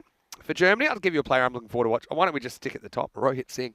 He's a master craftsman with the bat in hand. And Sweden, well, plenty of players to watch. But I'm looking forward to seeing some of the players that we haven't seen this ECN or this ECS. And Shazeb Chowdhury, probably top of the list there, likely to lead the side. Did a very good job in the ECC for them last year. Literally top of the list on our graphic. But also, good to see a lot of the players that we've seen here today. Saeed Ahmed in there, Ismail Zuvak. Yeah. Romani down there at the bottom of the list. But he's an important player for that Swedish unit in T10 cricket. Larry comes on for his second. That ball's gone a mile into the air. The keeper's rolling backwards, taking a good catch, stumbles, but holds on. And even his helmet's come off. That's a great catch. This is what people don't realise, is that you kind of lose your bearings, and he's got the grill right in his face. I think he wanted to get the helmet off, and he only got it half off, and then blowing around. That's actually a brilliant catch from Jyoti. And then he loses the headgear. And he might have only run around about 10, 12 metres. But he's used up a lot of energy energy points there, 72 for 2. Leaving aside whether or not you've got the helmet on, Maximo, isn't it a horrific feeling when the ball goes high and you have to turn and you're looking into a bright blue sky without any cloud to give you any bearings or any perspective? That's a sensational grab. Yeah, and this is what I mean. When you're up to the stumps, it's different to when you're catching a high ball in the boundary where you can kind of predict a natural arc of the ball. He was just really caught under that. Power of a good keeper. He certainly is a very good one. He was relieved more than anything. And it is the big wicket of Arsenali, 73 for 2. So Javed coming to the crease. This innings just lost some momentum in these middle stages, particularly with the bowling of Soleri. Comes in and spears one in at the stumps, just defended back. It's been a really good spell for him. The robot's pretty excited. And we did actually touch on this last week, Robot, but Stuart Hook has the all-time best ECN batting average of 224.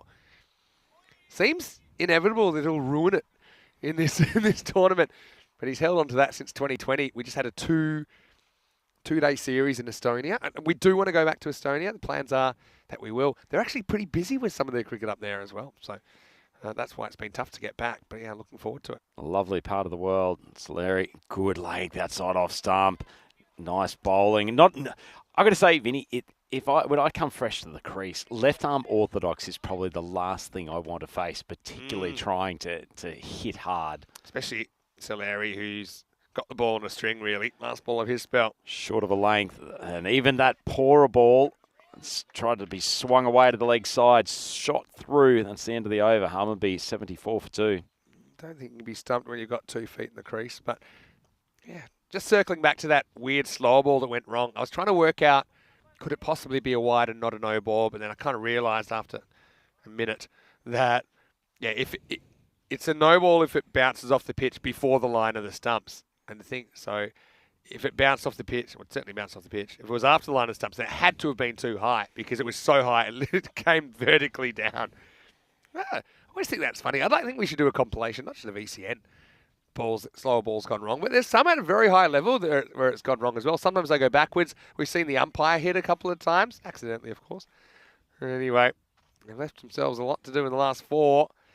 It's the power of runs again, and I think about Mashta. Okay, maybe not everything's gone their way in the field, but they certainly have that winner's approach in the field, don't they? They field as a unit, and they're not going to be perfect, but they certainly are a very good fielding side. Yeah, certainly are. Clearly work on that aspect of their game very, very hard. Take great pride in what they do in the field. And the bowling lineup's recovered after what was an ordinary first over from Rahman. Man, coming back for his second now. They've recovered pretty well.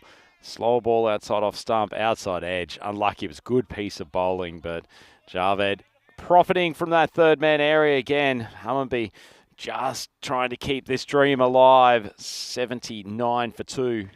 Yeah. Very fortunate, but Rahman, who got a bit of a pasting early on, didn't he?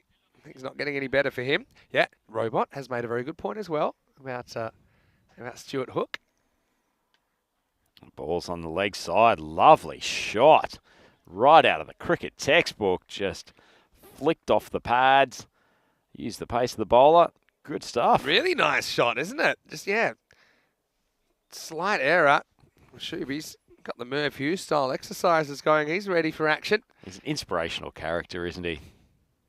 Yeah, got to keep moving on these long days. Yeah, so the Robot's saying that as far as ECS cricket, Stuart Hook will keep his average because these are ECIs he's playing.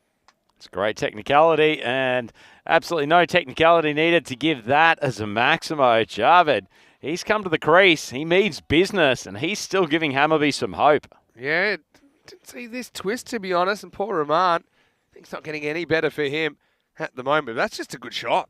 Yeah, really good shot. Rahman's probably that pace that, going back to the point from the last over about Soleri being a bit of a nightmare to face when you first get to the wicket, actually this is the sort of pace that batters tend to like when they're going hard at the ball. Yeah, that's true. 3.5 ball required. It's gone wide and escaped the keeper's clutches. Yeah, Fahim Farabi asking, is Jyoti the best keeper ever seen on ECN? He's certainly in the top echelon. We have seen some very good keepers. Jason Martin from Griffins and the Guernsey keeper in the ECL is very good. We've got Dan Lincoln, who's a very good keeper for England 11. Netherlands 11 have got quite a few keepers. They've got 3 genuine keepers in their side as well. Man, in the slot, spanked straight down the ground. Excellent batting. Ahmed Khan unleashes for the first time in this game, almost takes his partner's head off. Yeah, a bit of bottom hand in that. Just muscled it straight down the ground. Yeah, you're right. That's another good reason to wear a helmet.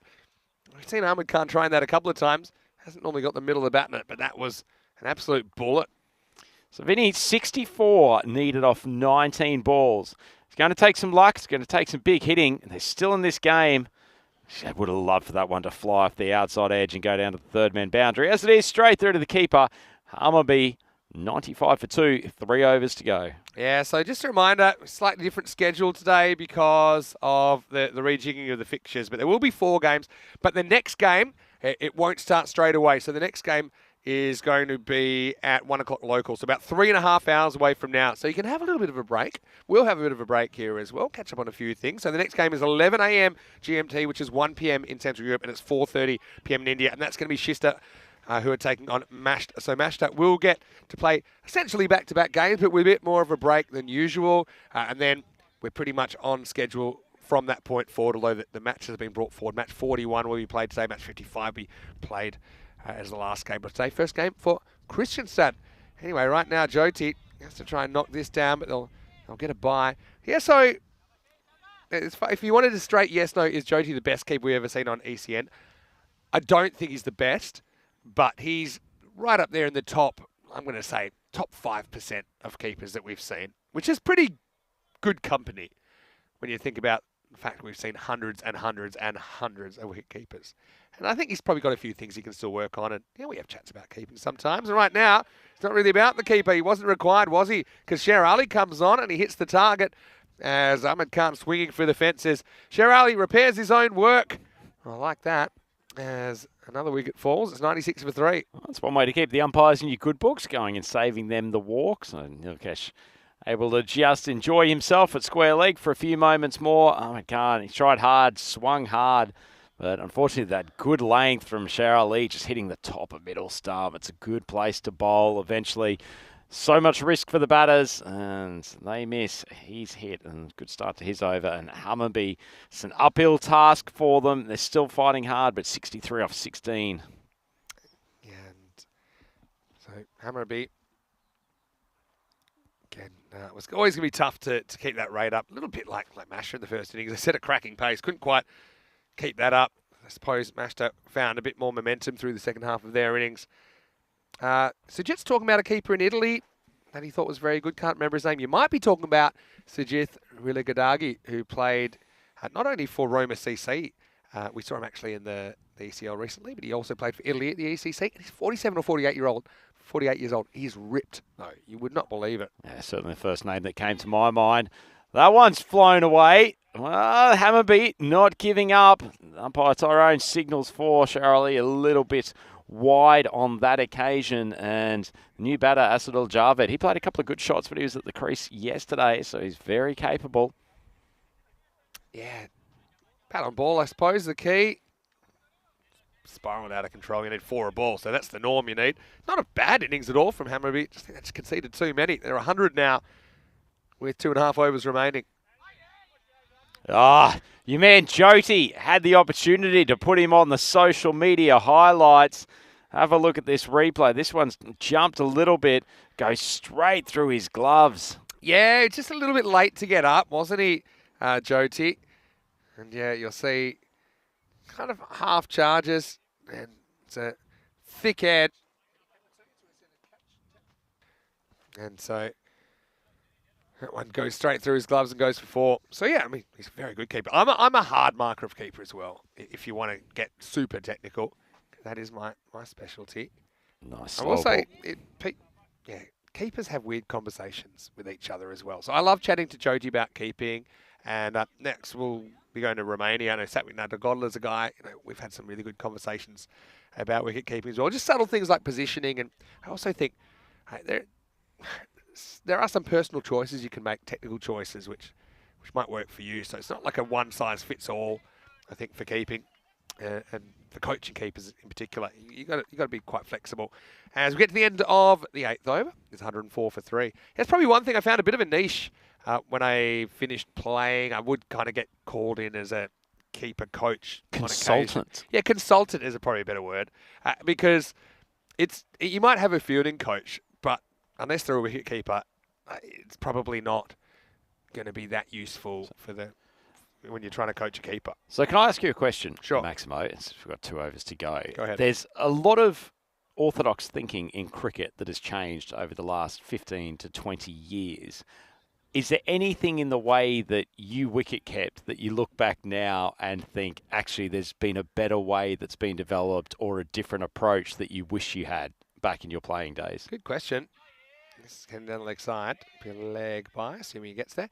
I don't think... I think the technicals of it are pretty much not changing too much over time. I think even if you go back 50 years or so, I think the technicals haven't changed too much. I think if anything, there's been some, what's the word?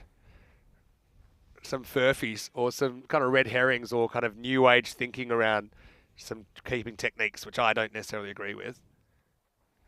Give us an example. An example is where you do you take a ball in front of the stumps? That was what I thought you were going to say. Yep. And I think, again, it's all about decision making. And there are some times I would do that, but I think for the most part, if the throw's coming in full speed, you want to give it the opportunity to hit the stumps. And they say, oh, but we've done tests where it's quicker if you... It depends. If the throw's slowish, then you can go and you can grab it in front. But the other thing is you see keepers losing their bearings sometimes and not really knowing where the stumps are. That's just an example. So I think sometimes people tend to overcomplicate things a bit. I would also suggest with that too that you want to have your gloves as close to the stumps as possible, don't you? Because ultimately the human limbs can't move as quickly as a ball will travel. Yeah. so there's nothing that I think, okay, I would do that differently because I kind of have my own technique as well. And Dhoni's probably a keeper that I'm similar to in that. Not necessarily the very orthodox technique, but it's just kind of what works for the individual. There's a hook shot. It's going up, and it's catching opportunity, and it's dropped, I think. And, it's a long way away from us. Oh, this was miles in the air, wasn't it? And I think that's Pierre Rahman down there that puts it down. You're right, Vinny. He's been stationed down there at fine leg for most of the game.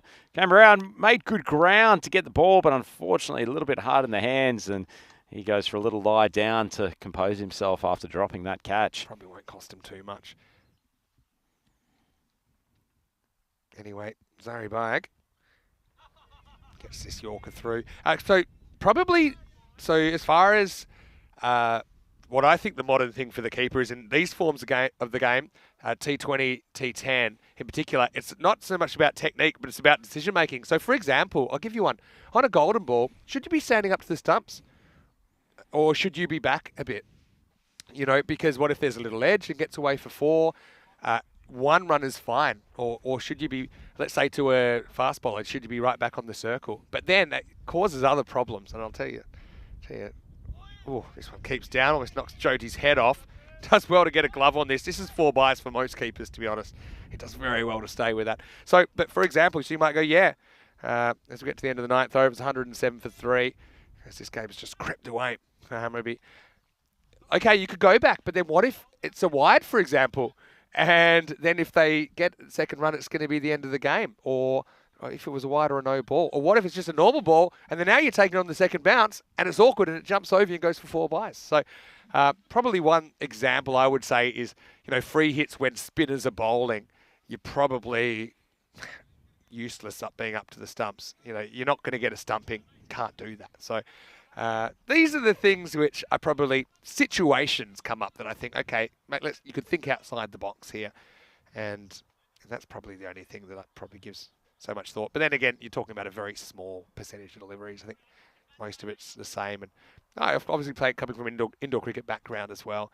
I always love keeping up to the faster bowlers and kind of trying to push myself in those respects. Piolu dropped the catch, and the last over gets rewarded with an opportunity at the bowling crease. Floats a nice little off spinner up and just drilled for one. So my first stumping in first grade cricket was actually off David Willey, who plays for England on occasion, and he was very young at that stage. I think he was only about 18. I also have a stumping off Jason Berendorf, but that's another story because I hadn't played much with Jason. He'd come over from Canberra, and he was 19. Okay, he's quite a tall guy. He's playing for Australia and playing Mumbai Indians as well. And then I just kind of kept up to everyone, thinking back that's my thing. And then I was like, well, this guy's pretty quick. This is a full toss that's going to disappear out of the ground. Maximo! As Jarvid gets a bit of a gift, doesn't he? It's cashed in, and yeah, nice to see Pierre Rahman getting a bowl. It just doesn't quite get it where he wanted it. He's trying to make up for that drop catch with a sneaky wicket here, I think. Good bit of air. Yeah, I like Beats that. the batter in flight. Nice piece of bowling. Dragged across to mid-wicket. The other thing is, I do have vacation coming up in, what's that, a week and a bit or something like that. And I am actually going to play a 3-day tournament. And I haven't mentioned it before, probably for good reason. But yeah, we'll see if I dust the gloves off and see how I'm feeling about that. Wouldn't there be some players who'd love a live stream of Mr. Maximo out there? I do believe there is it is live streamed. I don't think it's quite ECN quality, but I'll probably like some of the players here. I might be quite selective with what I show. All right, couple to come then in this game before it's put to sleep. Rahman, we won't get a wicket. We'll get torched again for 6. And trying to buy a wicket right now, he's just expensive. That ball almost went to sleep with the amount of time it took to get down the pitch. Actually, it's a pretty fair strike to actually generate enough pace to have sent that over the boundary. Last word, Sadat Siddiqui saying keepers standing up is something new and very efficient. Actually, it's very old. If you go back in the old days, they used to do it to even the fastest bowlers. It's kind of went out of fashion for a while, but now it's back, baby. And so are Mashed Up, and they're going to start their day with a win. And I suppose it wasn't a bad response from Hammarby, but they just couldn't keep that pace up from early in the piece. It's going to finish with a 35-run margin, 158 to 123, as we roll into the highlights. 159, it was always going to be tough. It's certainly made a good fist of it early. Certainly did. Rahman, he was pumped in that first over. The opening combination of the two left-handed twins, Faizan and Arslan Ali, managed to pepper all parts of the ground with some luscious stroke making. And there was a chance in there that we really thought Hammarby were on target for this chase, even when Soleri came on to start his over. A couple of early boundaries, but fired one in and took out the stumps of Faizan. From that point on, you just feel like the innings lost a little bit of momentum. Some extra momentum gained from one of the worst balls that we've seen in a while. Yeah, that one almost brought rain out. Jyoti, he took a great catch considering his grill was right in his face. Tried to rip the helmet off and they realised it wasn't baseball. Eventually it did pop off on the landing. Well, Shub looked like he was warming up, like he wanted to bowl. But yeah, Hammarby, despite the fact they kept throwing the willow, I just don't think they quite had the depth in their middle order that Mashed did to keep things moving. And Sher Ali, we had to wait to see him with the ball, but he was right on target when he came out. And Jyoti, he'll be a bit disappointed he doesn't hold on to that. It was just kind of reactions, didn't get up in time. Like a boxer, you got to keep your hands up. Rahman did have the hands up, was no use to him though, but then he thought, well, all right, I'll come and have a bowl, maybe I can grab a wicket. That didn't go great either. But doesn't matter, Mashed Up. I mean, they're right in the mix, aren't they? And just a reminder, we will see them in match 38. There is no match 37, and you can see that the rest of the day has been kind of rejigged. So we'll be back on schedule though. It'll be about 2 hours and 20 minutes until we're back with you. So, look, you can take a bit of a break, but set an alarm, do what you have to do, get it on your phone and your watch, however you do things. Tie a string around your finger if you have to. But the next game starts 11 a.m. GMT, 1 p.m. in Central Europe, 4:30 p.m. in India. The toss news, once it's done, which will be around about an hour beforehand, that will be on our website, europeancricket.com, and also we'll make sure we put that in the live chat as well. Anyway, right here, right now, let's have a look at the scorecard. Haven't seen that big 150 plus chase. I feel like at one point we'll see it, Rhino, but it wasn't to be. Hammarby falling short in this one. No, it certainly did. It was a brave effort from them, particularly the opening pair, Arslan Ali and Saeed Faizan. Really gave them some hope. They boundaries consistently, particularly taking that 30 run over from Rahman opening up. But after that, things just spluttered a little bit, and certainly the introduction of Soleri with his left arm orthodox spin was a big move from the skipper. Quick look at the bowling figures. Yeah, Rahman at the top. Tough times. Yeah, brings up the 50, which you hate to see. But luckily his teammates kind of covered him, didn't they? And it was a really good spell by Soleri. I think he was integral in turning things around. He took 2 for 11. Also, Gerali with a 1 wicket in there. So, yeah, they don't lose a lot of wickets, but they just can't quite go at the rate required. Hammarby going down by 35. So we'll have a break. Like I said, it's an extended break, but we'll be back in just over 2 hours with the second game of the day, match 38, between Shista and the host, Matchstar. Vinny Sandhu here, Mr. Maximo. Brand new week, but the cricket keeps on coming on ECN. I'm here with Andrew Ryan, and we'll be back for the next game. There you see the timers on there. Hopefully you join us then here in Sweden for more FanCode European Cricket Series.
The European Cricket Series is proudly brought to you by HCL Software, FanCode, and Grizzly Bear Sports.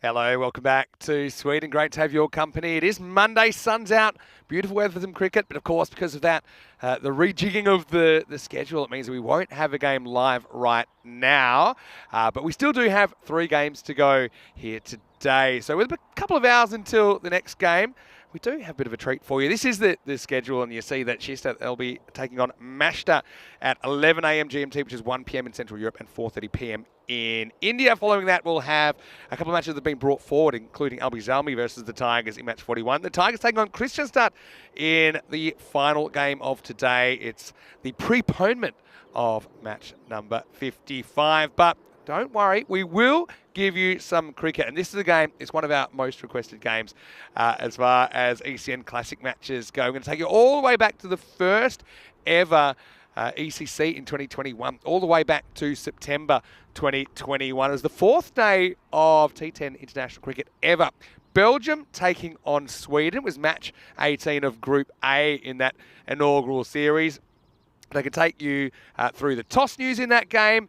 It was that Belgium, they won the toss and elected to bat. As far as the toss news for the next game here, we promise we'll let you know as soon as possible, probably on the screen, but also in our live chat, ECN European Cricket Network, and on the website if you want to know who wins the toss. And like I said, we're 2 hours away from that. But right now, let's take a step back in time. We're going to fire up the DeLorean. You'll hear my voice next, Rico he'll be joining me for this game. The openers, Rahel Khan opening up with Sher Ali, and it'll be Ekrami to open up as well, Murad Ekrami for Belgium. So Belgium, they've won the toss and they're going to put a big score on the board. So watch this and enjoy the classic match, and I'll see you here for the next match in a couple of hours. Have fun.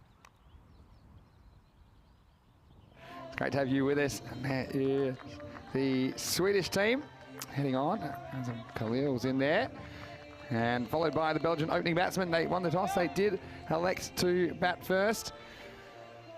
Stefan Gooch, done a great job, as all the umpires this week. He's out there with Shub Navjot Singh. And what a setting for cricket. It's wonderful to have you with us, whether you're watching on our YouTube channel, ECN European Cricket Network, or one of our international broadcast partners. And it's going to be Sweden 3-3. Well, they could have easily been 5-1 because they pretty much threw away 2 wins yesterday. They were livid last night. Hassan Khalil has been a star for them with the bat, ball, and in the field. But also watch out, Zabi Zahid. It's a bit hit and miss. I've really liked Khalid Zahid, but looks to me like he's taking a rest this game. I'll take Alami, the ambidextrous spinner. But Belgium, we know that they've got a lot of high-class players as well. Zakel in particular has impressed me during this tournament. So we're almost ready for a start. 10 overs aside, his first ever international T10 tournament. We are into match number 18. Big thanks as well to our production partner, Spring Productions, for their assistance in putting this together. I know we're getting lots of feedback from all over the world about the quality of the production, and it really is thrilling to have these kind of partnerships that allow us to bring you the best possible viewer experience. Kutatura Mir Afzal will be the opening bowler for Sweden. And he'll be hoping to get them off to a good start. We just wait for the clock to tick over. Sweden needing to win to keep their hopes alive of a top 2 finish. And they're still alive because Spain did go down to Norway in that last game. Quite a heavy loss as well. And Sweden had a thumping over Luxembourg, so that improved their net run rate. We're interested to look at the updated table when I get a chance. But here is Kudratullah to bowl the first ball of match number 18. Edged straight to short third man. Yeah, just looking at the net run rates, Sweden already have a better net run rate than Spain. So all Sweden have to do is win this game. And if Spain don't, then they'll draw level. But Norway, they're in there as well. So we might have a situation where 3 teams finish up on 9 points at the end of the day. This one's pushed away, still no run. Now the reason we're talking about the top 2 is because of the format, and we will have a Group A finals day tomorrow. So every week, although it's only part of the tournament, it does have a finals day So Group A finals, the top 2 teams will go through to the championship week in week 4. This will be the first run of this match. It's turned away by Muneeb Mohammed, the left-hander, who he's a very talented player, but hasn't really made the most of a couple of opportunities when he's been selected. So maybe this is a day where he can make a name for himself at international T10 level.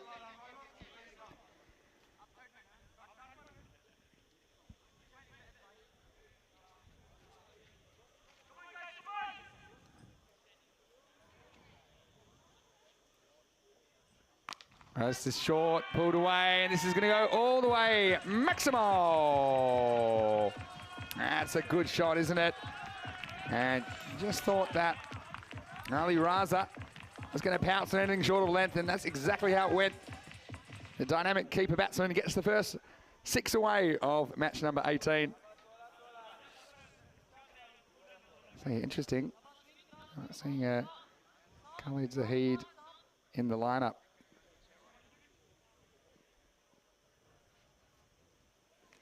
Oh, edge, and it's a lucky one. It's going to be 4. You need a bit of luck, don't you? Raza's out there for one reason only. That's to throw the bat. This time he gets a little feather. But it flew away past the keeper, Humayun Jyoti. Even he couldn't get near that one, and that's 4 more to the total. If you are going to be successful in this format, you do need a little bit of luck, don't you? Another day, maybe it's a finer edge and goes to the keeper. Or a thicker one going to that man in the kind of short third man in the circle position. Last ball of the first coming up. Short. This is pulled away, and this is going to be 4 more. Cuatro carreras más. Raza, he's off to a flyer. 14 off his bat, and after 1 over, the score is 15 for no loss.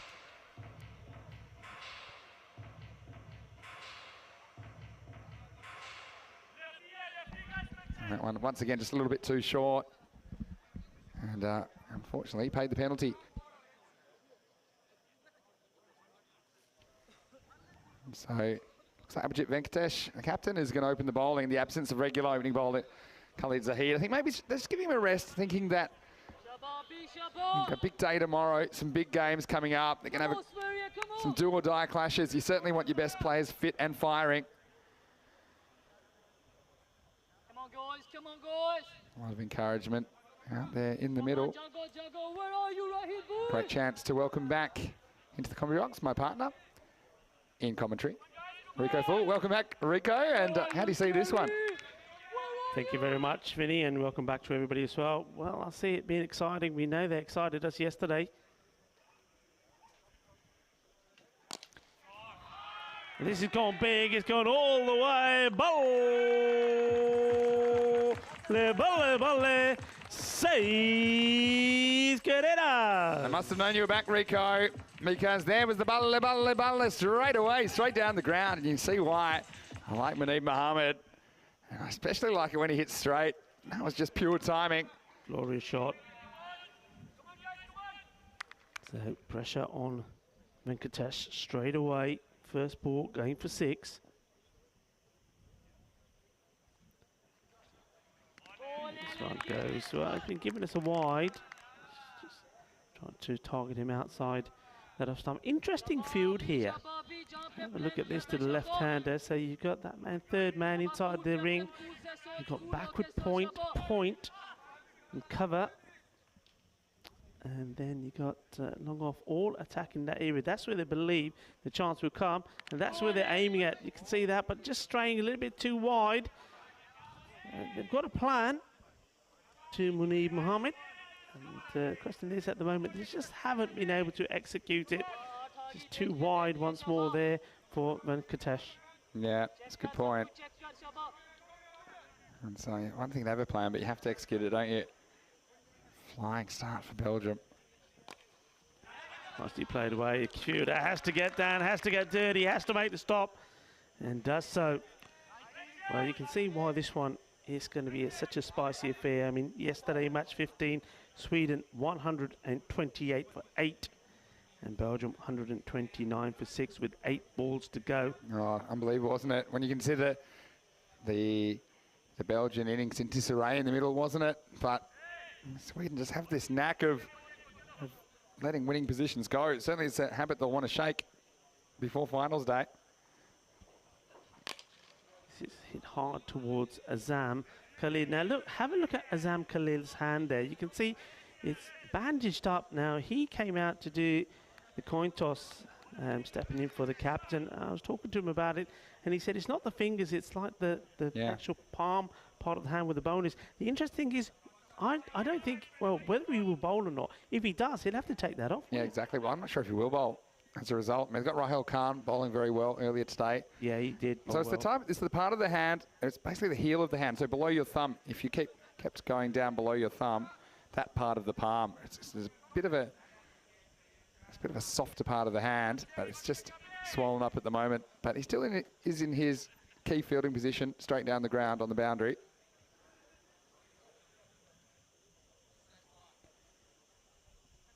So the ground's drying out after the heavy rain we had on Tuesday. We actually had a bit last night, but the wicket square was well covered, wasn't it? So last night, we'll talk about that after this one. It's nicely played, but straight to the field. He's got to be quick, and he is quick. He does get there, but he had to be quick, didn't he? Otherwise, he would have been in the spot of bother there, Muneeb, but gets back quickly. Yeah, last night we had some torrential rain, didn't we, at the end of the day? Almost just as the final ball was bowled, wasn't it? Yeah, well, you know we got this giant inflatable kookaburra ball. Yeah. You're going to tell me what you were seeing when you're on the bus? And we got a few arches as well. Well, they nearly took off, and we had to very quickly deflate them, stop the game. It was almost like, well, it was, see this one first. Nicely played. If it gets past, it goes, but it's well stopped. Just a single. Yeah, you know who was holding down the giant ball until help arrived, didn't you? Actually, it was Paul Fletcher, one of our crew, but he needed help. It was bad time to be walking past because my suit got absolutely drenched. Well, I don't know if you were holding it down. All I saw from the bus was you going up and down and up. It was like a trampoline effect. It was like something out of Twister. Anyway, very different scene today. Question from Damon Crawford I saw popped up in the chat a little bit earlier. I'll come to in a second. Nicely played. Whips this away on the leg side. So very strong offside field. So the bowler is being encouraged to bowl outside the off. That's the end of the over. 28 without loss. And so Damon Crawford has asked, would Italy be able to get their non-Italian residents for such a tournament? Well, basically, it's very simple. This tournament is an ICC sanctioned tournament. So as a result, the players must be eligible to play for these countries according to ICC rules. Now, Rico, you probably have a better handle on than me because I just hear what I hear. But yeah, it is possible to be a non-resident if you have a passport, I think. Is that correct? But otherwise, there are residency requirements. Yeah, so you don't have to be a citizen, but you would have had to have lived there pretty much continuously for 3 years or more. Yeah, you have to become a resident, which doesn't mean you become, in some countries, you have to become a national of that country, but you have to be registered as a resident living there, so paying your taxes, etc. Yeah. Here's Zabi Zahid to bowl. Push them right back. I think a little bit about in this. Yeah, so one thing's for sure, when these players, generally, the ones that have been born overseas, have come from all different places around the world, and they come together. And I know when I was in Sweden, it's a big focus. Of course, Jonty Rhodes is the Swedish coach now, former South African international and superstar. And he put out a big document just outlining what it meant to play for Sweden, what the criteria was. So all these players very, very proud to have that opportunity. This one's been smashed away. 6 more. And manos arriba, Arbitro. Arbitro Stefan Guste putting his hands up in the air. 6 more. Yeah, nice shot straight down the go. Once again, Muneeb. When he goes straight, I like it. And making the most of this power play. Bien golpe por 6 carreras.